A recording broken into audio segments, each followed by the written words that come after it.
सम्मानित किसान भाइयों, 5-6 चीजें ऐसी मोटी मोटी होती हैं जो गन्ना खेती में बहुत ही महत्वपूर्ण। एक तो सबसे पहली समय का प्रबंधन। जो व्यक्ति समय का प्रबंधन कर लेता है, चाहे खेती हो, बिजनेस हो, चाहे पढ़ाई हो, उस व्यक्ति को सफलता मिल जाती है। और जो समय का प्रबंधन नहीं कर पाता, लागत तो बढ़ेगा ही, समय भी जाएगा, उसे जरूर लेके सफलता मिल जाएगी। अब आप देखिए, गेहूं की बुआई आप करते हैं, जिस किसान ने नवंबर के दूसरे सप्ताह में कर लिया, उस गेहूं का उत्पादन जो मिलेगा, दिसंबर में बोए हुए गेहूं का उत्पादन मिल जाएगा क्या? लागत कहीं कम होगा। ये समय का प्रबंधन है। उसी प्रकार से अक्टूबर सोइंग की बात है। आप देखिए, जिस किसान ने सितंबर अक्टूबर तक बुआई कर लिया गन्ने का, वो तो अक्टूबर सोइंग है।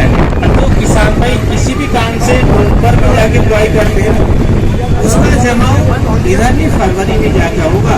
ये समय का प्रबंधन है कि हम समय पर रहें तो अगर लागत में थोड़ा कम दे दें तब भी उत्पादन हमें ठीक ठाक मिल जाएगा। अगर जितना लेट होंगे लागत बढ़ेगी, ये जरूरी कि हमारा उत्पादन उतना मिल जाए। इसीलिए हमें समय पर ही बुआई करना चाहिए, समय पर ही हम लोग उर्वरक डाल दें, समय से कीटनाशकों का प्रयोग कर लें और समय से सिंचाई कर लिया तो देखिए निश्चित है आपका गन्ने का उत्पादन, क्या जिस फसल का भी आप उत्पादन लेंगे अच्छा मिलेगा। दूसरा काम आपको करना है लक्ष्य आधारित खेती।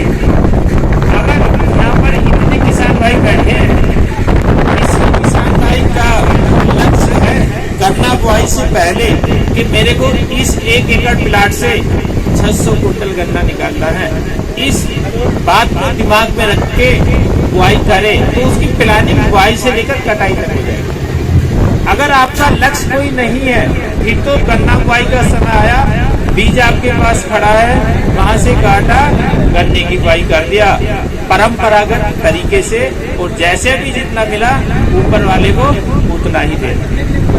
यही तो होता है। इसलिए इसको बदलना है। समय के अनुसार आधुनिक युग में वैज्ञानिक तरीके से आप खेती करेंगे, वैज्ञानिक दृष्टिकोण अपनाएंगे, वैज्ञानिक विधियों को अपनाकर खेती करेंगे, तब जाकर आपको लाभ होगा। आपके पास गन्ने का बीज है, सपोज करो आप अपने ही प्लाट से गन्ने का बीज लेकर बुआई करते हैं, आप ये सोचेंगे ये पैसा हमें खर्च नहीं करना। ऐसी बात नहीं है। गन्ने की खेती में सबसे महंगा बीज है। आपको महंगा लगता है गन्ने का बीज है? देखो, अगर आपके क्षेत्र में CO 118 गन्ना सबसे ज्यादा है, यही है ना। इससे पहले CO 0238 था। अब 50% से ज्यादा एरिया में आपके पास CO 118 है। अगर इसी गन्ने को आप किसी से खरीद कर बुआई करें, ये भी 400 रुपये कुंटल से कम मजदूरी करना है। और 400 कुंटल में जब 400 रुपये में 1 कुंटल का बीज मिला और आप 1 एकड़ में जैसे आपके प्लाटों को देखा 25 से 30 कुंटल बीज जरूर लग जाता है। और 118 मजदूरी करना है, ये ज्यादा नहीं लग सकता है। अगर 30 कुंटल आपने डाला तो 12,000 रुपया आपका 1 एकड़ बीज पर खर्च होगा। अगर आप 2 एकड़ बीज लें और आपको खरीदना पड़ जाए, पैसा हम अपने अकाउंट से या जेब से दें, बड़ा मुश्किल है कि 24-25 हजार रुपया हम बीज के ऊपर खर्च करें तो महंगा हो। इसलिए हमें बीज के ऊपर ध्यान देने की आवश्यकता है। हम अपने ही प्लाट का बीज ले लें, शुद्ध बीज लें, 8 से 10 माह का ही बीज हो, और हम 2 फीट की बजाय 3 फीट पर चले जाएं तो आप 1 एकड़ में 5 कुंटल का पैसा लगा दो, इतना आपने बचत कर लिया। हमको लागत नहीं बढ़ाना, हमें लागत भी कम करना होगा और उत्पादन जो ले रहे हैं उससे कम नहीं लेना, उससे ज्यादा ही लेना। उसी उद्देश्य से इस कार्यक्रम का आयोजन है। तो उसमें कौन कौन सी ऐसी बातें बताया आपको? समय का प्रबंधन, दूसरा लक्ष्य आधारित खेती। आपने जिस दिन शुरू कर दिया ना, आपका जिस फसल का भी उत्पादन करते हैं, निश्चित उसका उत्पादन बढ़ जाएगा। जब आपका लक्ष्य निर्धारण हो गया ना कि जी मेरा ये तो लक्ष्य है, मैं कौन सी गन्ना की किस्म बो दूं, किस विधि से बो दूं, क्या क्या हम इसमें डालें जिससे हमारा उत्पादन कितना मिले। अगर बीच में आपको कोई ऐसा मान पौधे दिखते ना जैसे आप देखभाल करते हैं, तुरंत आपको ये होगा है या ये हो जाएगा मेरा लक्ष्य निर्धारित है, तुरंत आप फोन करेंगे डॉक्टर मेरा ऐसी ये समस्या है और मेरा लक्ष्य है कि मैं क्या करूँ। तो निश्चित है आप लक्ष्य से आगे पहुँच सकते हैं उन समस्याओं का समाधान करते करते। आप लोग जब गन्ना बोने के लिए लाइन खोलते हैं, कितनी गहरी लाइन खुलती, उतनी गहराई तक जाते हैं, नीचे कड़ी मिट्टी आ जाती है ऐसा, यानी आप बताइए है सर। इसका मतलब क्या हुआ कि आपने उससे नीचे की परतों को नहीं तोड़ पाए, और ये पता नहीं विगत कितने वर्षों से नहीं तोड़ पाए, ये एक नीचे हार्ड लेयर बन गया। इतनी गहरी जुताई आप गेहूं की बुआई के लिए कर रहे हैं, इतनी ही गहरी धान के लिए कर लेते हैं, और वही गहराई आपकी गन्ने के लिए। गन्ने की फसल कम से कम 1 साल खड़ी है, 1.25 साल भी हो सकती है अगर आपको बस हुई है। और लंबाई गन्ने की देखो 10 फीट, 12 फीट, 15 फीट, 18 फीट भी हो सकती है। अच्छी देखभाल क्या, अगर बरसात होता है और हवा चल जाए कि आपके खर्चे बहुत बढ़ जाते हैं। जब सीधे गन्ने को लेवर एक व्यक्ति 4-5 क्विंटल छीलेगा ना, गिरे हुए गन्ने को नहीं छील पाएगा। जहाँ ट्राली से भर के फैक्ट्री सप्लाई करते हैं, सेंटर ले जाते हैं ना, जितना गन्ना सीधा आ जाएगा, तिरछा गन्ना उतना नहीं आ जाएगा। ये खर्चे और बढ़ जाते हैं। इसलिए हमको इन खर्चों से बचाने के लिए, अपनी लागत कम करने के लिए गहरी जुताई करना बहुत जरूरी है।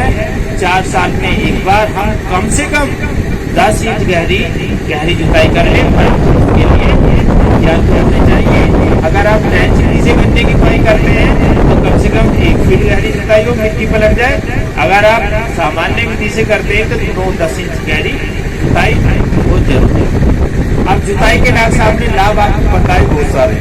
देखो, एक लाभ इतना बड़ा है, कुछ क्षेत्रों में जमीन से लगने वाले कीट होते हैं, कहीं पर दीमक की समस्या है। आपका तराई का क्षेत्र है, हो सकता है दीमक की समस्या ना हो, परंतु ऐसे क्षेत्रों में सफेद गिडार की समस्या हो जाती है। जो एक गिडार होती है लाल की, काजू की तरह होती है, सी आकार की, कुछ क्षेत्रों में ये समस्या हो जाती है। गुबरीला कह देते हैं, वाइट ग्रह है ये। कुछ क्षेत्रों में रूट बोरर की समस्या हो जाती है, 0-118 में रूट बोरर की समस्या आ जाती है। अगर आपने गहरी जुताई करके मिट्टी को पलट दिया, ऐसे कीटों से होने वाला नुकसान आपने गहरी जुताई करके कम कर दिया। उसके अंडे बच्चे ऊपर आएंगे और जिसे पक्षियाँ चुन लेते हैं। एक समस्या आपने वहीं पर रोक दिया। दूसरी समस्या जो डॉक्टर साहब ने अभी बताया कि खरपतवारों का, जिस प्लाट में आपने गहरी जुताई नहीं किया ना, उसमें गन्ना नहीं जमेगा, बुआई कर दिया आपने, जब पाटा लगा दिया, सबसे पहले घासें है समस्या ऐसी, यानी आप ही बताइए, क्योंकि मैं आपको थोपूंगा नहीं। ये समस्याएं अनुभव के आधार पर है। जब आप गहरी जुताई नहीं करते हैं, गन्ने की बुआई कर दिया, और जिन क्षेत्रों में ऐसी प्रचलन है वहां पर गन्ने से पहले घासें जमी, और घासें नुकसान क्या करती हैं, एक तो नमी का ह्रास, जैसे नमी कम हुई गन्ने को नमी कम होने के लिए उसका जमाव कम हो जाता। दूसरा, जो गन्ने के लिए आपने उर्वरक दिया उन तत्वों को लेगा, तो पहले जमा लेगा, उन तत्वों का ह्रास करेगा। जैसे उन तत्वों की कमी होगी तो निश्चित है गन्ने का उत्पादन, पौधा और पेड़ी का कम होगा। इसलिए ऐसी समस्याओं से बचने के लिए हम एक ही काम कर लेना, मिट्टी को पलटने, खरपतवार भी कम हो गए और ये होने वाला नुकसान उनसे नगण्य हो जाएगा। जो हमारा गन्ने का उत्पादन जमाव अच्छा होगा तो उत्पादन बढ़िया मिल जाएगा। ठीक है, तो ये 4 चीजें मैंने आपको बताई। कुछ समय का प्रबंधन, दूसरा लक्ष्य आधारित खेती, तीसरा गहरी जुताई, चौथी जो सबसे बड़ी बात है जो आपको भी सजग करेगी और वैज्ञानिक दृष्टिकोण है कि आप चौथे 5वें वर्ष अपनी मिट्टी की जांच अवश्य करा लें। अगर आपने मिट्टी की जांच करा लिया, आपको ये पता चल जाएगा कि आपकी मिट्टी में कौन से तत्व की कितनी मात्रा प्रयोग करें। अगर आपको ये पता नहीं है फिर तो एक अंदाजे से आप डालेंगे, ये भी नहीं पता चलेगा। जो उस क्षेत्र में प्रचलन है बुआई के समय एनपीके या डीएपी और फिर यूरिया और वही आप करेंगे, या जिस चीज का महत्वपूर्ण तत्व हमें देना था उसका पता नहीं चला तो उससे आपके उत्पादन पर विपरीत असर आएगा। क्योंकि अगर आपके पास मृदा स्वास्थ्य कार्ड है तो निश्चित है आप उसे देख लें, जो आपके क्षेत्र में फसलों का उत्पादन होता है उनका सभी की रिकमेंडेशन है, वरना फिर तो अंदाजे से आप डालेंगे और ये भी नहीं पता चलने का जरूर क्या थी डालना क्या दिया। ठीक है, एक इस पर ध्यान दे दें। इसके अलावा आप देखें, एक सामान्य दशा के लिए अगर मिट्टी की जांच नहीं करा पाते तब किस चीज का प्रयोग कैसे आपको करने की आवश्यकता है। आप लोग ये तो बता सकते हैं कि बुआई के समय कौन सा उर्वरक डालना है, कोई एक व्यक्ति बता दे।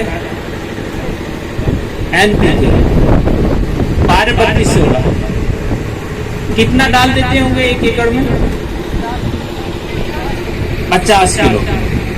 और कितने सालों से डाल रहे हैं? लगभग कितने साल से? जब से बनी है। अब देखो, उन्हें पता था इसको कृषकों को कि कांडला में ये बना कि सबसे पहले बेला सिकटिया में ले जाओ भैया गाड़ी। उन्हें पता था कि वहां के लोग बैठे तैयार कर, ऐसे जैसे आपको मिलने लगी तब आप डालने लगे, वरना यूरिया की बात कर लो आप, पहले किसान बिल्कुल नहीं डालता है भाई यूरिया।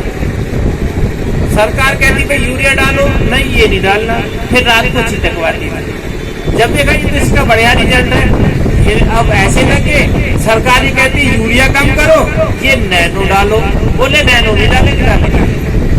जब सरकार जो कहती है तो किसान भाई भी थोड़ा वो, जबकि आपके लिए नैनो भी सही है, जो आप लोगों को ये समिति के द्वारा मिलता भी होगा, इसका भी आप प्रयोग करेंगे तो वो भी एक लाभकारी है वातावरण, मिट्टी और आपकी फसल के लिए। वरना वो दिन दूर नहीं है जो बहुत सारी समस्याएं आज भी हैं, ये समस्याएं बढ़ेंगी, कम नहीं होंगी। इसलिए हमें ऐसे रासायनिक उर्वरकों को कम करना है और ऐसे विकल्पों को अपनाकर इन समस्याओं का समाधान कर लेना होगा, जिससे लागत भी हमारी कम होगा। ठीक है, एनपीके तो एक ऐसी स्थिति हो गई आपके लिए, आप अगर किसी भी फसल की बुआई करें, चाहे गेहूं लगाएं, चाहे धान लगाएं, चाहे गन्ना, आप एनपीके ही उसमें बुआई में देते हैं, यही तो ना। फिर मिट्टी क्या सोचेगी? मिट्टी भी वही बात करेगी, भाई मेरा किसान कोई फसल लगाए, एनपीके के अलावा पता ही नहीं है, एनपीके डालता। मिट्टी इतनी उदासीन हो जाएगी जैसे आप हैं, आप दो व्यंजन मिले व्यक्ति को, हो सकता है आधी चपाती एक चपाती आधी ज्यादा होता है सर। ऐसा ही आपने एनपीके को उसका प्रिय व्यंजन मान लिया, परंतु वो प्रिय तभी रहेगा जब कभी कभार मिलेगा, जब डेली मिलेगा ना वो भी एक प्रिय होगा। जैसे हम और आप डेली सब्जी नहीं खाते, एक ही सब्जी क्यों नहीं खाते हैं? सुबह भी खाएं, शाम को भी खाएं, अगले दिन भी खाएं, तत्व तो वही इससे भी मिल रहा, परंतु आपने वो कहानी जो अपने लिए कर रखी है मिट्टी के लिए दी, आपने 3-4 साल एनपीके दे दिया, फिर इसे बदल दो, सिंगल सुपर फास्फेट से फास्फोरस की पूर्ति करा दो, या एनपीके से फास्फोरस की पूर्ति करा दो, फिर इसे रिपीट कर लो। डेली हम लोग जैसे सब्जी नहीं खाते, बदलते बदलते तो खाते हैं, फिर उससे पानी नहीं होता। वही स्थिति मिट्टी की भी है, इसलिए आपको चेंज करना पड़ेगा। आपकी मिट्टी इतनी बढ़िया है, आप इस बार जब बुआई करेंगे ना, एनपीके के अलावा सिंगल सुपर फास्फेट से फास्फोरस एक प्लाट में, बाकी में अपने हिसाब से जब सिंगल सुपर फास्फेट देंगे उसमें सल्फर भी मिल जाएगा, अलग से सल्फर नहीं देना, और एक ऐसा तत्व मिलेगा जिसको बहुत ही कम किसान भाई प्रयोग कर पाते, कैल्शियम। अब आप देख लो कितने किसान भाई यहाँ पर बैठे हैं, कितने लोग कैल्शियम फसलों में यूज करते, और कैल्शियम उतना महत्वपूर्ण फसलों के लिए भी है जितना हम और आपके लिए। जब हम देंगे फसल में तो कहाँ से उस कैल्शियम की पूर्ति होगी? जब हम लोग कैल्शियम भोजन नहीं लेंगे, हम लोग की देख लो स्थिति क्या हो जाती है, हड्डियां इतनी कमजोर हो जाएंगी, जरा सा गिर भी गई तो फ्रैक्चर हो जाएगा। ऐसे ही उसका पौधों का, इसलिए अदल बदल कर आप दें वो ज्यादा बढ़िया है। अब भी आपके पास समय है, जो आप लास्ट नाइट्रोजन की देंगे, आप कैल्शियम अमोनियम नाइट्रोजन देंगे, जो किसान खाद आता है उससे भी दे देंगे ना, तब भी आपको मतलब उसमें उसकी पूर्ति हो सकती है। ठीक है, ये ध्यान रखना। फिर भी इसकी मात्रा आने वाले समय के लिए बता देते जब भी आप बोए। देखो एनपीके जो आप 1 बैग 1 एकड़ में डाल रहे हैं ना, आज से 10 साल पहले भी 1 ही बैग डालते हैं, ऐसा है नहीं। परंतु 10 साल पहले जो किस्में थी उनका उत्पादन क्षमता इतना नहीं था जो आज की किस्मों का है। आपको 1 बैग डालकर इसलिए ज्यादा लग रहा है, अगर उस समय आप 40 कुंटल 50 कुंटल बीघा का लेते थे, आज आपको 60 कुंटल से ज्यादा मिल गया, तो आप इससे बहुत बढ़िया। जबकि इन किस्मों का उत्पादन 80 90 100 कुंटल एवरेज उत्पादन लिया जा सकता है, बशर्ते तभी जब आप इन चीजों को इसमें अप्लाई करेंगे, गहरी जुताई कर लें, संतुलित मात्रा में उर्वरक डाल दें, समय से बुआई कर लें। संतुलित मात्रा में क्या डालना, अगर आप सिंगल सुपर फास्फेट डालें, मैं आपको एक बार बता देता हूँ। एक तो खेत की तैयारी के समय कोशिश ये करें कार्बनिक खाद, चाहे गोबर की सड़ी खाद हो, चाहे आपके पास प्रेस में सड़ा हुआ हो, चाहे केंचुए की खाद। अगर गोबर की सड़ी खाद है ना, 40-50 कुंटल 1 एकड़ में खेत के लिए पर्याप्त है, खेत की तैयारी के समय प्रयोग करते हैं। अगर प्रेस में सड़ा हुआ मिल जाए तो 20 से 25 कुंटल पर्याप्त है। बहुत से किसान भाई इतने जागरूक होते हैं, केंचुए की खाद बनाते हैं या कहीं से उपलब्ध हो जाती है, तो आप 10 से 12 कुंटल प्रति एकड़ के हिसाब से भी काम चला सकते हैं। ये तो हुई कार्बनिक खादें। इसके बाद जो रासायनिक उर्वरक आप देते हैं, आपको सिंगल सुपर फास्फेट 4 बैग 1 एकड़ में डालना है। कितना? 4 बैग। इसमें आपको 1 बैग यूरिया मिलाना होगा और 1 ही बैग आप म्यूरेट ऑफ पोटाश मिला लें, 60%। ठीक है, ये मात्राएं आपको बुआई के समय एक मिक्सचर तैयार करके देना होगा। इसके साथ में 12 किलो जिंक प्रति एकड़ के हिसाब से अगर माइक्रो न्यूट्रिएंट्स देना है, माइक्रो न्यूट्रिएंट्स का बहुत बड़ा रोल है। परंतु हमारे किसान भाई जो जागरूक है वो मानते हैं, जानते हैं उसके बारे में कितना बड़ा रोल है। देखो डेली हर परिवार में गृहिणी खाना बनाती है, सब्जी बनाती है, अगर वो नमक डालना भूल जाए, सारे चाहे कितना बढ़िया रेसिपी हो, वो ऐसे एकाध व्यक्ति होगा जो उसे खा लेगा, वरना नमक नहीं सारा रोल बेकार कर दिया। और सबसे कम मात्रा है, ऐसा ही मिर्चा है, अगर ज्यादा हो गया ना माइक्रोन्यूट्रिएंट्स का रियल, वो फिर बेकार है। नमक अगर ज्यादा होगा तो गड़बड़ा जाएगा। इन्हें एक बैलेंस होना चाहिए। उसी प्रकार से अगर स्वादानुसार सभी चीजें होती हैं तो व्यक्ति आधी चपाती या चावल ज्यादा ग्रहण कर सकता है। ऐसा ही पौधा है, अगर संतुलित मात्रा में उर्वरकों का आपने प्रयोग कर लिया तो पौधा मुख्य पोषक तत्वों को ज्यादा ग्रहण करेगा, वृद्धि विकास होगा। अगर स्वस्थ पौधा है ना, उसमें कीट रोग का व्यापन नहीं होगा। जो कमजोर व्यक्ति होगा या कमजोर फसल होगी, वही मौसम जैसे बदलता ना उसकी गिरफ्त आता है। इसलिए हमको उत्पादन के साथ साथ गुणवत्ता पर भी ध्यान देने की आवश्यकता है। आज के समय में किसी भी फसल का उत्पादन करें, अगर गुणवत्ता नहीं है ना तो बाजार में उसका मूल्य भी सही नहीं मिलेगा। ये तो हुई बुआई के समय की बात। कुछ माइक्रो न्यूट्रिएंट्स आते हैं, हो सकता है आपकी चीनी मिल से भी मिल सकते हैं। 5 से 6 किलो प्रति एकड़ के हिसाब से उस मिक्सचर का यूज कर सकते हैं। ये तो हो गई आपकी बुआई के समय की बात। इसके बाद में जो आप यूरिया देते हैं, 1 बैग यूरिया प्रति एकड़ जब गन्ने में ब्यान शुरू होता है, ब्यान तो समझ रहे हैं, कल्ले निकलते समय जितना उस गन्ना किस्म में ब्यान होना ना, अगर उस समय आपने डाला सारे के सारे कल्ले बहुत कम समय लेगा निकल आएगी। उस समय के कल्ले में ही गन्ना मिलेगा, वरना जो लेट कल्ले निकलते हैं या इस महीने में निकल रहे हैं ना, वो बरसात में सूख जाएंगे, उसमें गन्ना नहीं मिलेगा। एक ये ध्यान देना। इसके बाद आपको यूरिया नहीं देना। हमारे किसान भाई तो अभी यूरिया देंगे, फिर उसके बाद ये नैनो का प्रयोग कर ले। 1 एकड़ के लिए ये आधा लीटर पर्याप्त है। इसके साथ में एक सागरिका आता है, एक का तरल में आधा लीटर वो ले ले, और एक 05234 0% नाइट्रोजन, 52% फास्फोरस, 34% पोटाश, 2 किलो मात्रा वो 300 लीटर पानी में घोल बनाए 1 एकड़ में स्प्रे करा दो। देखो पत्तियों के द्वारा फास्फोरस पोटाश को ये 80% से ज्यादा पौधा ग्रहण करेगा। जो आपने बेसन में दिया ना फास्फोरस पदार्थ, उसे तो 30 से 32% ही पौधा लेगा, बाकी ये जमीन में फिक्स हो जाएगा, जाने का कहीं नहीं है, न लीच होगा न उड़ेगा। नाइट्रोजन लीच भी हो जाएगा, उड़ भी जाएगा, पौधे ने भी ले लिया। पौधा कितना लेता है जो आप बेसन में देते हैं? मुश्किल से 25 से 30%, और इसको जो लेगा 80% से ज्यादा पौधे को मिलेगा। आपने 1 रुपया खर्च किया तो कम से कम 80 पैसा वापिस आ रहा है।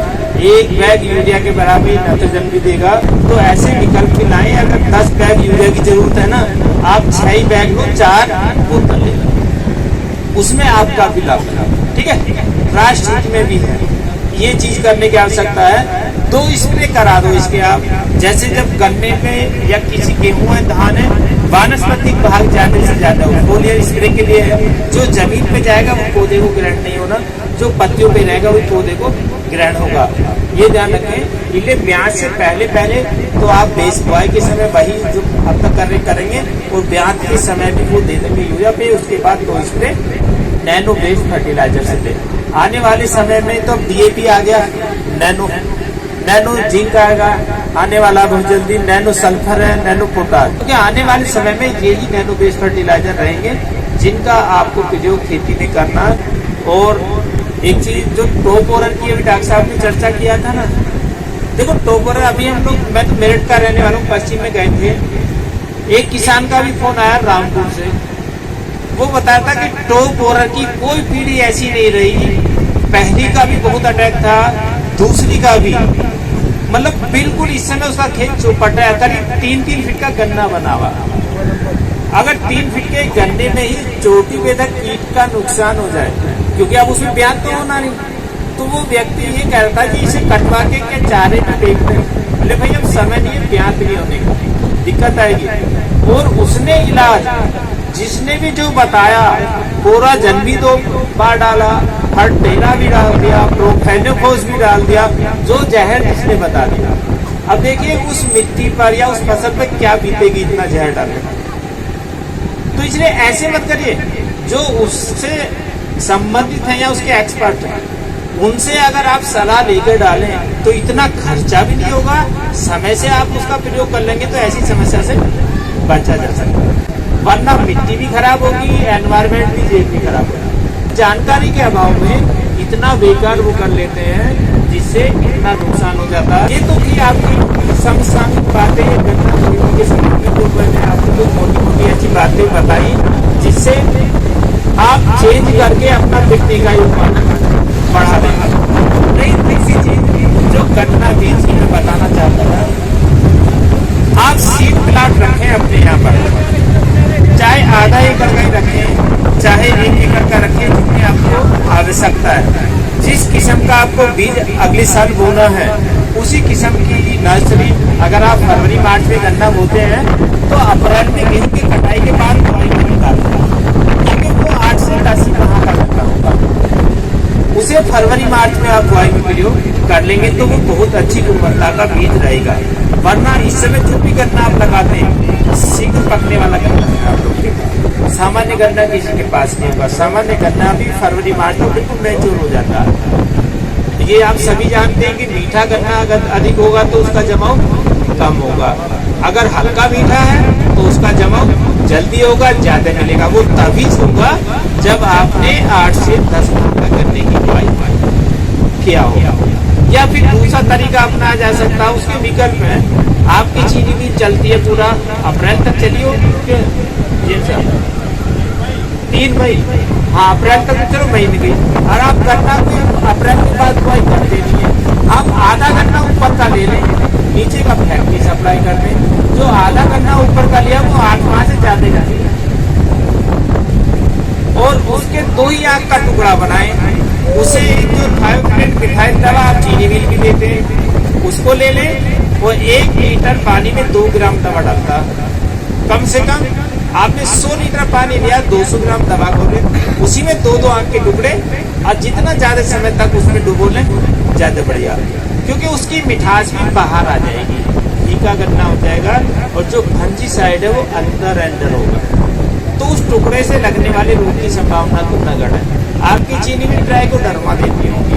ट्राइकोडर्मा 4-5 किलो प्रति एकड़ अगर कल्चर में है, खेत की तैयारी के समय प्रयोग कर लें, या फिर वो लिक्विड वाला है तो 2 लीटर प्रति एकड़ का भी काम कर सकता है, उसे आप कर लीजिएगा।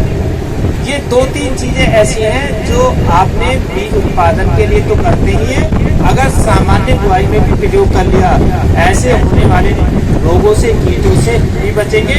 और दूसरा, जमाव जब ज्यादा ले लेंगे तो निश्चित आपका उत्पादन अच्छा होगा। पास अर्थिश करना भी है क्या यहाँ पे? कोई है किसान भाई? नहीं है ना? चलिए, बहुत अच्छी बात है, क्योंकि आपके क्षेत्र में सबसे पहले बीज बदला हुआ और आप लोग को जागरूक करने के लिए ही इस कार्यक्रम का आयोजन हम लोगों ने रखा था, जो सभी लोग यहाँ पर आए हैं और आप लोगों ने सुना।